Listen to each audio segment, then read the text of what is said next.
Assalamualaikum warahmatullahi wabarakatuh. Sahabat sukses. 7 perkara membinasakan yang bisa menyeret ke dalam neraka. 1. Syirik. Allah telah berfirman, yang artinya, sesungguhnya Allah tidak mengampuni dosa syirik dan Ia mengampuni dosa yang levelnya di bawah syirik bagi siapa yang Ia kehendaki. Quran Surat An-Nisa ayat 48. Bahkan di dalam ayat lain, Allah mengancam pelaku kesyirikan dengan neraka, sebagaimana firman Allah, yang artinya, barang siapa yang menyekutukan Allah, sungguh Allah telah mengharamkan baginya surga dan tempat kembalinya adalah neraka. Quran Surat Al-Ma'idah ayat 72. 2. Sihir. Sihir merupakan sebuah perkara yang sudah terkenal di masyarakat. Sihir banyak sekali macamnya, mulai dari jengges, pelet, santet, dan masih banyak lagi. Ternyata praktek ini juga sudah ada sejak zaman dahulu.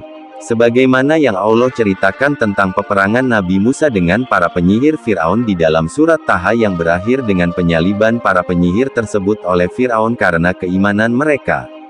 3. Membunuh jiwa yang diharamkan oleh Allah kecuali dengan benar. Dewasa ini, sangat mudah sekali kita menjumpai pembunuhan dengan beragam motifnya. Karena utang, perampokan, bahkan ada yang lebih parah lagi, hanya gara-gara rebutan lahan parkir, sebagian dari kita saling membunuh. Nauzubillah. Sudah lupakah kita dengan firman Allah Ta'ala, yang artinya, barang siapa yang membunuh seorang mukmin secara sengaja, maka balasannya ialah neraka jahanam yang ia kekal di dalamnya, Allah murka kepadanya dan melaknatnya.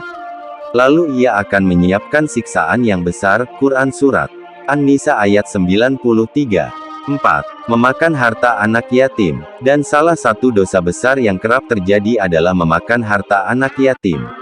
Allah Ta'ala berfirman, yang artinya, barang siapa yang memakan harta anak yatim secara zalim, maka sesungguhnya mereka telah memasukkan api ke dalam perutnya, dan mereka akan masuk ke dalam api yang menyala-nyala. Quran Surat An-Nisa ayat 10. Apabila kita telah diberi amanah oleh seseorang untuk mengelola dana untuk keperluan anak yatim, maka janganlah sekali-kali kita berani memakannya dengan cara yang zalim. Apalagi jika kita sampai mengkorupsi harta tersebut, karena Allah telah mengancam orang-orang yang melakukan hal tersebut dengan neraka yang menyala-nyala. Maka berhati-hatilah terhadap harta anak yatim. 5. Memakan riba. Riba ibarat sebuah duri yang banyak manusia tertusuk olehnya. Akan tetapi anehnya, banyak dari mereka yang tidak merasakan sakitnya. Bahkan mereka merasa manis dengan tusukan-tusukannya. Namun sejatinya kita harus mengetahui bahwasannya riba merupakan sebab peperangan yang Allah umumkan kepada hambanya, sebagaimana firman-Nya, yang artinya, maka jika mereka tidak mengerjakannya, meninggalkan riba, maka ketahuilah bahwa Allah dan Rasul-Nya akan memerangimu. Apabila Allah telah mengumumkan peperangan kepada seorang hamba, maka apalagi yang bisa ia lakukan? 6. Melarikan diri dari peperangan. Sikap di atas merupakan sikap yang dibenci oleh Allah.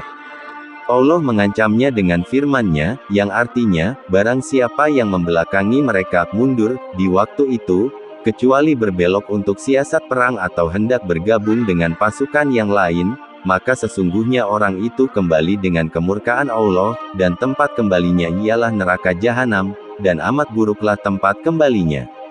Quran Surat Al-Anfal ayat 16. Dan hanya kepada Allah kita memohon keberanian. 7. Menuduh wanita mukminah yang suci telah berzina. Allah berfirman, yang artinya, sesungguhnya orang-orang yang menuduh wanita baik-baik yang lemah dan beriman berbuat zina, maka mereka dilaknat di dunia dan di akhirat dan bagi mereka siksaan yang besar. Quran Surat An-Nur ayat 23. Maka siapapun orang yang menuduh wanita mukminah telah melakukan perzinaan tanpa bisa mendatangkan 4 orang saksi, sungguh dia akan masuk ke dalam ancaman Allah pada ayat di atas apabila ia tidak bertaubat. Jauhilah ketujuh dosa tersebut maka engkau akan masuk surga. Allah Ta'ala berfirman, yang artinya, jika kamu menjauhi dosa-dosa besar di antara dosa-dosa yang kamu dilarang mengerjakannya, niscaya akan kami hapus kesalahan-kesalahanmu dan kami masukkan engkau ke tempat yang mulia, surga. Quran Surat An-Nisa ayat 31. Demikian 7 perkara membinasakan yang bisa menyeret ke dalam neraka. Semoga bermanfaat. Wassalamualaikum warahmatullahi wabarakatuh.